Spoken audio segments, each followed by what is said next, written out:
Hey guys, and welcome to this week's video. Now first off, I just want to say thank you for all the lovely response my World Suicide Prevention Day video got. I truly loved following along that day and learning from other people and just getting involved. So if any of you got involved, I hope you found something and found what you were looking for. Now today I'm going to talk about talking and how important it is to talk. Now you lot know that I see a therapist and I see her every week, but because my illnesses have been playing up a lot lately, I've missed several sessions in a row, which means I think the longest time was a month that I went without seeing anybody. All my support was on me. I had to deal everything on my own. All my feelings. For someone who doesn't suffer from like depression or anxiety or anything like that, that would probably sound really stupid that you're just dealing with feelings. But when you're used to having an outlet and having that session every week to sort of say all the scary things that you're afraid to admit to yourself, to other people, it's really hard. Now I went back last week and I was petrified. Not because my therapist isn't lovely, I get along really well with her, I find talking to her very comfortable.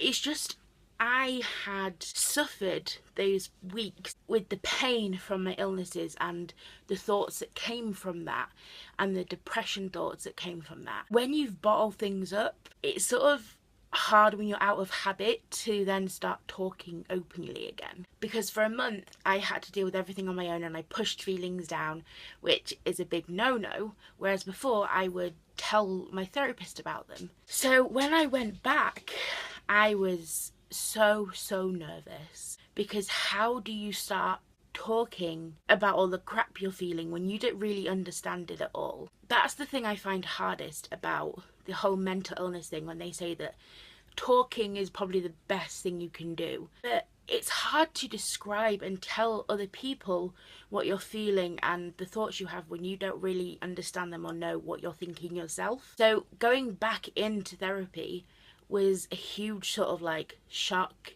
and surprise, because I remember just sitting there thinking, how do I start? Just how? The other thing I don't like about it is I hate pushing my pain onto other people. I hate saying all the depressive, suicidal, self-harm thoughts that I have and how worthless I am, and then putting it onto somebody else so they then feel that too, or they sort of know what I'm feeling, because it's then going to make them feel sort of a negative feeling. And I don't want to spread my misery, because depression has taken all of me as it is, so I don't want my depression to then take over somebody else. So I struggle with letting people in the aspect of I don't want to spread my misery and my pain and put other people through it as well, because I don't particularly want to go through it myself. So I went back into therapy, and I remember just sitting there. I sat down and she just looked at me and she asked the simple question, how have you been? And I thought that I could sort of, I don't know, just come up with a way of sort of letting her know, but then not really knowing. And as soon as those questions hit me in that environment when it was just me and her, I just went, crap. I literally just said crap. And then I let it out. I let everything out, every bad thought, everything that's happened to me in that month that I had kept hidden away and bottled down, and all the negative feelings I was feeling and not really sure why certain feelings were coming back when I thought I'd gotten over them, all the confusion I just left in that room. And as soon as I spoke the words out loud to somebody that I knew that I could trust and that there was no judgment, oh my god, I felt like I could breathe. I literally felt like I could take a breath and it wouldn't kill me. And that was before she offered any advice or guidance, or sort of we talked through it. This was just me getting it out on the table, and it helped so much.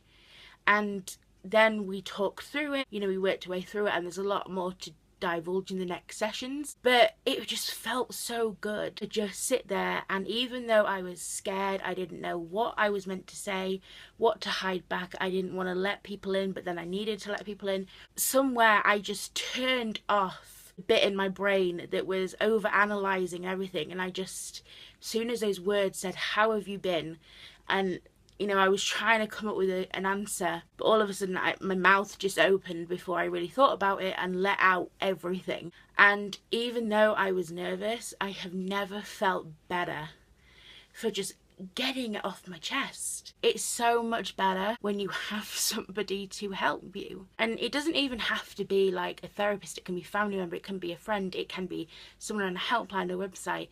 But it feels better to know that you're not alone, and that somewhere out there is somebody willing to throw you a rope when you feel like you're drowning, pull you back to safety. And that is what I've been lacking these past month, was I felt so alone and all these thoughts were coming round and I was just complete and utter mess. And as soon as I just talked out loud and said what I was feeling and acknowledged my feelings and just told somebody about them, it felt like I could breathe and I wasn't gonna die. And that was an amazing feeling. And I came out of that therapy session, even though it was really hard because there were a lot of painful feelings, I came out of that therapy session smiling because I wasn't alone and I had finally let out everything that was hurting me and destroying me internally. So I really recommend talking. And to be honest, sometimes when I need to talk to somebody and it's not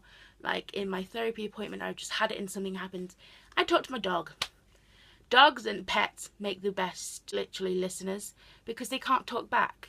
They just look at you with their little eyes and you just talk. And even saying it to him, my dog Echo, sometimes makes me feel so much better just because I've let it out. No one needs to tell me what to do or how to help me. Sometimes just saying the words out loud is enough. And I've also rediscovered that I need to let people in. I have discovered that this month I've shut myself away with all the pain and everything and a lot of crap that's gone on. I've gone back to hiding in my room, hiding away from the world, just hiding from my family, not really wanting to be present, sort of getting lost in TV box sets because the real world just seemed too hard to deal with. And my sister Emma came home, because she lives far away from us now, to spend the night and just sort of catch up. For that night, for several hours that night, I went in and I spoke and we had a laugh and we watched some murder shows.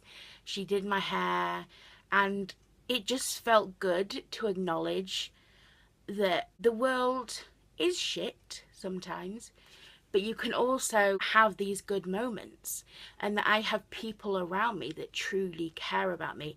If I just let them in and let them help me, I felt so much better after just laughing around with my sister and my mum than I had felt in a while, because for once I hadn't blocked out the outside world. I'd let the outside world in, I'd stopped hiding for several hours and I'd embraced everything and I just had fun.